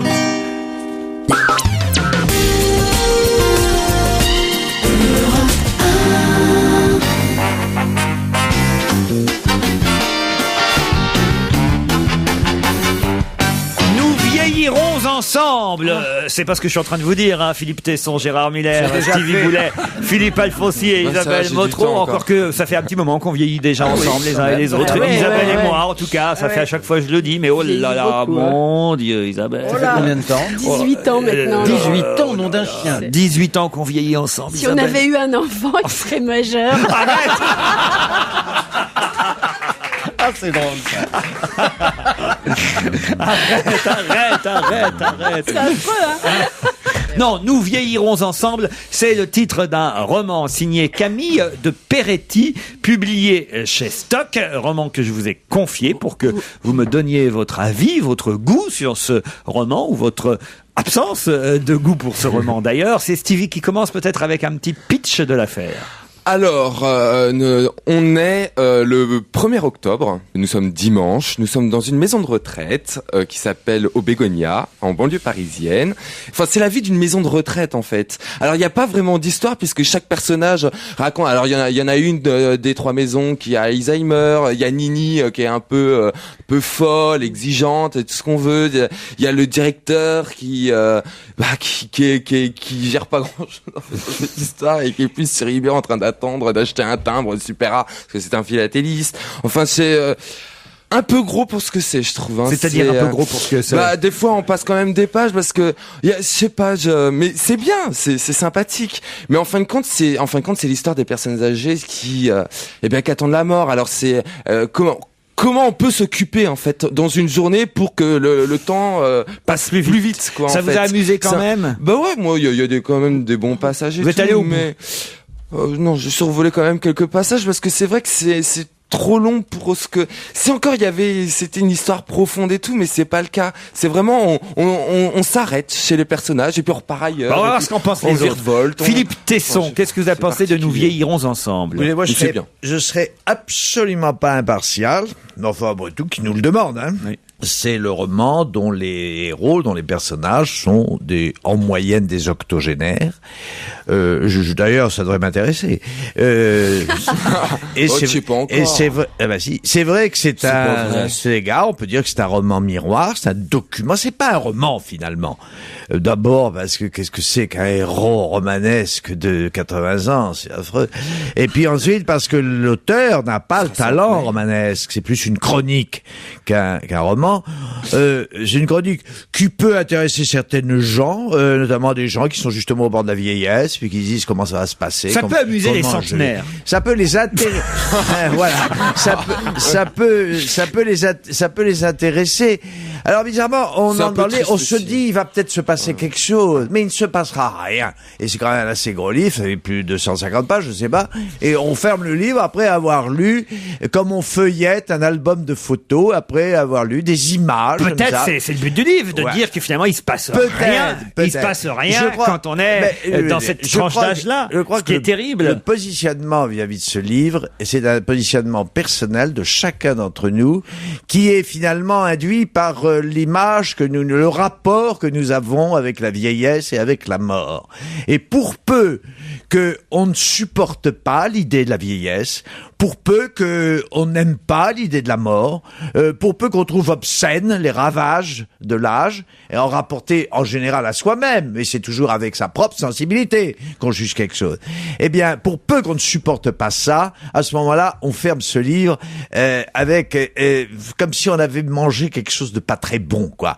Comme si on regrettait de l'avoir lu. C'est mon cas. Je trouve obscène ce que raconte cette dame ou ce monsieur, je sais pas, elle s'appelle Camille.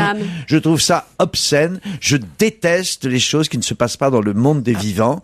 Et ce livre est déjà, c'est un livre d'outre-tombe et il me tombe des mains. Bah, quand tu lis ça, t'as pas le moral, hein. Isabelle Motro. Oui, alors effectivement, Camille de Peretti, elle nous propose là un roman dont il semble qu'il ne se passe rien à l'intérieur, sauf que je vais me faire un peu l'avocat du diable parce que moi-même, j'avoue que je n'ai pas été emballée par le livre, mais Camille de Peretti, elle figure dans le livre, puisque c'est elle, Camille, qui accompagne la fameuse Mini et qui écrit des livres qui sont, on peut penser, peut-être le livre qu'on tient entre les mains. Voilà. Et puis, il faut savoir aussi qu'il y a un autre enjeu dans ce livre-là qu'on découvre à la fin, c'est que c'est un livre oulipien. Et donc, comme Georges Perec l'avait fait avec La vie, mode d'emploi, où il avait un immeuble dont on avait enlevé la façade, et puis on avait 10 appartements comme ça, 10 sur 10 d'ailleurs, et il y avait des contraintes dans chaque appartement, des contraintes particulières par rapport à l'écriture, par rapport à l'absence ou à la présence d'objets, de couleurs, Sa contrainte etc. à elle, c'était quoi? Alors, ces contraintes, je vais pas vous les citer parce qu'il y en a 10 pages à la fin du livre, et voilà, donc je voulais juste expliquer que quand même, dans ce gros livre, en effet, il y a ces règles-là qui ont été appliquées et qui sont tenues jusqu'au bout et qui peut-être, pour les gens qui aiment ce genre de choses, constituent un enjeu... un défi supplémentaire. Voilà.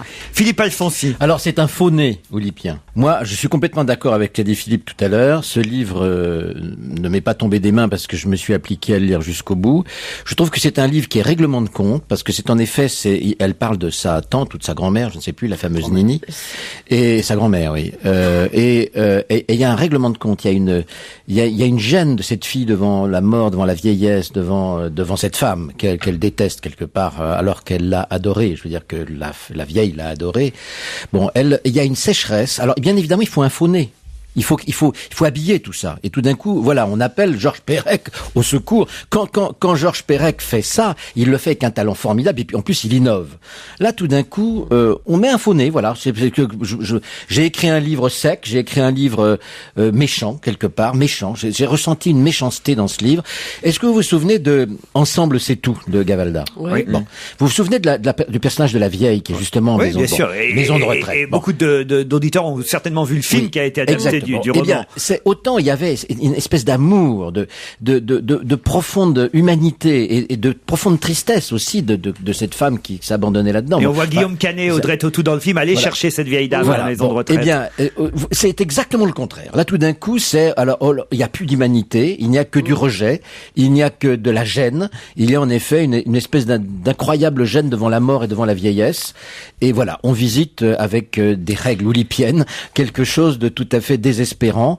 Et c'est très étrange que cette fille ait fait ce livre. Moi, honnêtement, je pense que ça relève plus du règlement de compte personnel avec soi-même et avec cette femme. Non, je crois que t'es un peu dur parce que quand même, elle décrit vraiment bien. Alors là, pour le coup, vraiment bien cette espèce de sentiment terriblement culpabilisant qu'on a quand on voit des gens qui vous dégoûtent. Parce que la vieillesse, comme le disait Philippe, la vieillesse et la mort proche, et puis la maladie aussi, c'est répugnant. Gérard Miller. Les hasards de la vie font que je vais de temps en temps dans une maison retraite pour accompagner quelqu'un qui va beaucoup plus souvent que moi, puisque c'est sa grand-mère, ma compagne Anaïs. Je vais donc dans le 15e régulièrement dans une maison de retraite, donc j'étais très sensible lorsque j'ai vu... Et il vous laisse ressortir, Gérard? Et il me laisse ressortir. Il me laisse ressortir. Mais tout le monde peut en sortir quand même, c'est pas une prison. Tu fais des consultations là-bas. Fortune. Ah, j'aimerais bien, mais même gratuitement d'ailleurs. Moi, j'étais finalement ému simplement qu'il y ait un livre sur une maison de retraite. Alors c'est vrai que c'est une construction, c'est vrai qu'on aurait aimé que ce livre soit bon, il ne l'est pas. C'est-à-dire que dans un livre, tu as dit Philippe, ça n'est pas un roman, c'est vrai que ça n'est pas un roman. Et donc il n'y a pas de plaisir du texte. Et on lit ça, alors on essaie de se raccrocher à la construction, on regarde les petites cases, on essaie de faire en sorte que ce soit bien parce que ces personnages ont envie de les aimer. C'est vrai que je ne suis pas allé jusqu'au bout et que je défie quiconque d'y aller vraiment. Alors on peut le garder dans sa bibliothèque comme un objet finalement de curiosité, en sachant qu'il y avait derrière finalement... Qu'on lira quand on sera nous-mêmes dans une maison de retraite et qu'on le lira pas. Pour se flinguer définitivement. Ah oui, voilà. En fait, ce livre, c'est l'euthanasie. Non, c'est dommage que ce soit pas réussi, parce que c'est vrai que Perec, on le lit avec un tel plaisir. Enfin, Perec, dites donc, on peut pas dire que vous ayez favorisé. Non, mais j'aurais aimé la vente de ce livre, oui. mais écoutez, peut-être quand même qu'on aura, si ce sujet intéresse certains auditeurs, donner envie à certains de quand même le consulter, de le lire, de l'acheter. Ça s'appelle Nous vieillirons ensemble. C'est signé Camille de Peretti et c'est chez Stock. Merci à vous. On se retrouve dans un instant pour parler cinéma.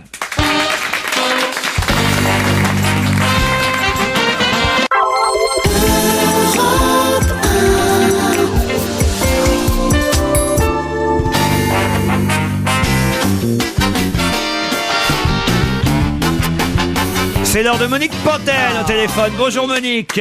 Bonjour.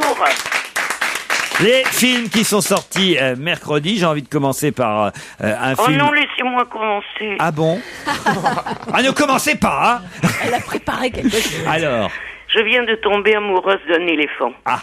Drôle, doux, tendre, costaud, courageux, le cœur sur la patte. En plus, dans son film, il parle, mon Horton, avec la voix française de Danny Boone. Puisque c'est Horton, l'éléphant sorti sur les écrans mercredi dont vous nous parlez. Et c'est Danny Boone qui prête sa voix. Oui, et c'est génial. C'est un film génial. C'est Bienvenue chez les pachydermes.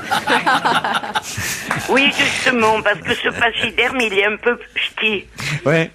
Donc tout est bien dans ce film. L'histoire, les images, les dialogues, les personnages, la musique. Horton, un éléphant exquis, il va à lui seul sauver une planète en danger qu'il a repérée, parce qu'il est vraiment malin, dans une petite poussière posée sur une fleur. Mais il doit lutter contre une méchante Madame Kangourou et contre tous les dangers de la jungle. C'est un film formidable. Et justement, il parle avec la voix de Danny Boone, et cet éléphant est chi, lui aussi. Il a la gentillesse de Danny Boone, enfin en tous les cas de son film, la gentillesse, la drôlerie, l'envie de servir les autres. Ça a été un carton aux États-Unis, il faut dire. Ça va être un carton. Et ça marche très bien déjà chez nous. Alors, puisqu'on est dans les films pour enfants, il y a aussi Winx Club, le secret du royaume perdu. Celui-là, je l'ai pas vu. Ah, il paraît que ça cartonne ça aussi, hein. Winx Club, le secret du royaume perdu. Ouais, c'est en 3e position et c'est vraiment un film qui marche sur la population d'ados. Et la première position est donc tenue, chère Isabelle, par Disco, hélas. Ah là là, pourquoi hélas? Mais non, moi j'ai trouvé ça bien. Alors voilà, mais je suis un des rares défenseurs. Après tout, c'est moi que vous avez appelé. Justement, mais j'allais vous demander votre avis, chère Monique, au prix où ça nous coûte en forfait téléphonique. Alors, Disco, est-ce que vous faites partie? Parce qu'il y a 2 clans dans Disco. Il y a effectivement ceux, alors qui en disent du mal. Ça a commencé par Carlos Gomez dans le journal du dimanche le week-end dernier. J'ai vu aussi une critique terrible dans la presse hebdomadaire parue hier en kiosque. Mais en revanche, dans beaucoup de quotidiens sortis mercredi, jour de la sortie du film, le film a eu un plutôt bon accueil dans la presse quotidienne, y compris même dans Libération et même dans l'hebdomadaire Les Inrocks. Donc c'est vraiment alors curieux les réactions qu'il peut y avoir autour de ce film. Vous, Monique Pantel. En sortant de la Projo, j'étais tellement en colère de voir la musique disco et le cinéma français ringardisé, j'ai écrit plus nul que nul. Ah, c'est marrant. Et Franck Dubosc, qui m'avait fait rire dans Camping, m'a consterné. Voilà, c'est tout ce que j'ai à dire. Bon, alors voilà, moi, alors c'est le contraire. Moi, qui n'avais pas aimé Camping, vraiment, c'était pas un film que j'avais aimé. Celui-là, j'ai adoré. Alors, écoutez, le public... Vous êtes bizarre, hein, Laurent. Le public tranchera. C'est vraiment... C'est un film qui suscite toutes sortes de réactions, mais fortes en plus. C'est ça qui est assez étonnant, parce que j'ai rarement vu un film se faire flinguer. Une comédie, qui n'est qu'une comédie quand même, se faire flinguer comme ça. Vous, Isabelle Motro? Non, moi, j'ai pas aimé. Et ce que j'ai pas aimé, c'est... alors que j'ai beaucoup aimé Les Ch'tis, par exemple, c'est justement toute la différence, c'est que Danny Boone, il a su parler des pauvres, parce que les ch'tis, c'est quand même ça, hein, c'est quand même des pauvres qui. Mais non, c'est ça qui est gênant dans le cinéma français. C'est la majorité des gens. Oui, mais c'est ça qu'on voit. Vous êtes fous. C'est ça qu'on voit dans le cliché, c'est les ch'tis, c'est des pauvres et voilà. Mais pas et du là, tout. il en a fait autre chose. Mais c'est ce que je reproche à l'ensemble. Mais justement, il en a fait autre chose. C'est ce que je reproche à l'ensemble des critiques par rapport à Disco, c'est leur regard beaucoup trop parisien et trop élitiste sur le film. Mais non, alors justement, c'est ce que j'allais dire. Quand je lis le papier de Carlos Gomez dans le JDD de dimanche dernier, c'est pas une insulte au film qu'il fait, c'est une insulte à la population qu'on voit dans le film. Moi je le prends comme ça parce que d'abord, c'est un film où c'est ma ville, donc je la connais, ma ville, je connais le Havre, je connais la population havraise, j'y ai vécu et c'est mon milieu. Et donc vraiment, quand je lis certaines critiques qui montrent du doigt la façon soi-disant caricaturale dont Franck Dubosc parle de la population havraise, eh bien les critiques se foutent le doigt mais jusqu'au fond des yeux, parce que ça n'est absolument pas caricatural. C'est qu'il y a longtemps que ces gens-là ont pas quitté le 8e arrondissement avant de faire et de signer leurs critiques. Moi, ce film, il m'a touché. Ce film, je l'ai trouvé absolument juste, absolument réel. Voilà, c'est justement, tout. Moi, je l'ai trouvé justement méprisant. Mais pas du tout. Pour une population, des films comme Narco, des films comme Podium, éventuellement, des films où Poulvord a un mépris pour les. Moi, le mépris, je l'ai senti. Mais là, pas du tout. Justement, Franck Dubosc, il est comme moi. Il les rend ridicules. Pas du tout. Franck Dubosc, il est comme moi. Franck Dubosc, il est comme moi. Il vient de ce milieu ouvrier. Il habitait Grand Quevilly et Petit Quevilly, et il essaie de retracer à l'écran ce que lui a vécu, le milieu dans lequel il a vécu. Et vraiment, il est totalement sincère dans sa démarche. Après, on aime ou on n'aime pas le personnage et l'ego, il le sait lui-même et il en joue dans ses one-man shows. Il a un ego surdimensionné et c'est ce qui a fait son succès parce qu'il en joue pour ses sketchs. Alors, et c'est cet ego-là que les critiques retiennent et qui efface, je trouve, la satire sociale qu'on peut deviner dans le film. Moi, je trouve que c'est pas une satire sociale et précisément, je trouve que ce milieu-là que je connais bien aussi est caricaturé dans ce film et qu'il y a pas de tendresse pour ces gens-là. Il y a du mépris, il les tourne en ridicule. Moi, ça m'a choqué. Mais pas du tout. Moi, j'y ressens pas du tout. Mais c'est surtout, bordel, un mauvais film. Ah, ça, c'est autre chose. En plus. Moi, avec un débat comme ça, je vais aller le voir alors que j'aurais jamais été voir un truc pareil. Allez, d'autres films sont sortis mercredi. 2 sœurs pour un roi avec Scarlett Johansson et Nathalie Portman. Commençons par les compliments pour ce film. Nathalie Portman et Scarlett Johansson sont ravissement sexy. Mais la vie des deux sœurs Boleyn, successivement maîtresses et femmes du roi Henri VIII, Éric Bana, il est très bien, je trouve, Éric Bana, il est très viril, mais c'est devenu un produit trop léché. C'est une tranche d'histoire bien pompeuse sur écran glacé. Moi, ça m'a pas du tout touché. Le film de Jacques Doyon, Le Premier Venu, avec Clémentine Beaugrand et Guillaume Sorel. Oh là là, il y en a une qui va crier. Hein. Ah oui? Ouais. Il y a une fille qui suit un garçon. Et après, elle parlait à un flic. J'ai tenu 45 minutes, mais c'était pour les paysages de la baie de Somme qui sont vraiment beaux. Hein. Il y a des plans un peu longués, hein. C'est chiantissime. Isabelle Motro. Moi, j'y étais allée à Reculons parce que, franchement, les derniers films de Doyon, j'avais pas du tout aimé. Et là, j'ai été captivée par ces personnages, en fait. Et alors, tu sais, c'était de dire il y a une fille qui suit un garçon, c'est un résumé qu'on peut appliquer à beaucoup de films. Hein. C'est il y a une fille qui tombe amoureuse d'un mec. Alors ça, c'est le pitch de quasiment 80% des films. Mais ça dépend comment c'est filmé. Et là, moi, j'ai été captivée par les acteurs. La jeune femme qui commence, c'est son premier long métrage. Elle est extraordinaire, cette fille. Ah oui, Gérald Thomasin est formidable aussi. Le troisième, parce qu'effectivement c'est un triangle amoureux, c'est du marivaudage vraiment total. Je sais pas, moi j'ai été vraiment complètement séduite. Et comme c'est très bon, ça dure 2h03. Et ben justement, honnêtement, je me suis dit oh là là, mon Dieu, 2h03 et tout. Et ben j'ai pas vu le temps passer, je suis restée jusqu'au bout et franchement ça m'a plu. Voilà. Sans état d'âme, c'est le dernier film dont on va parler aujourd'hui avec Hélène de Fougerolles et Laurent Lucas. Qui a tué la call girl de luxe? Mais surtout, qui a conseillé à des acteurs comme Thierry Frémont ou Hélène de Fougerolles de jouer dans ce nanar débile en béton. C'est raté. Complètement. Isabelle Motro. Oui, c'est pas très réussi. Effectivement, c'est efficace quand même. Hein. C'est un polar. Bah oui, quand même. Il y a une intrigue qui. Tu sais que tu m'inquiètes, hein, mais en fait.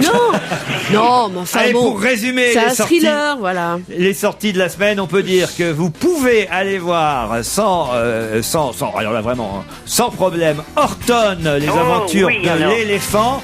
Et vous pouvez aller voir Disco pour savoir qui se trompe. Voilà, c'est bien résumé, Laurent, vous sortez de tout, vous. Hein. Bon week-end sur Europe 1. Merci Monique Pantel.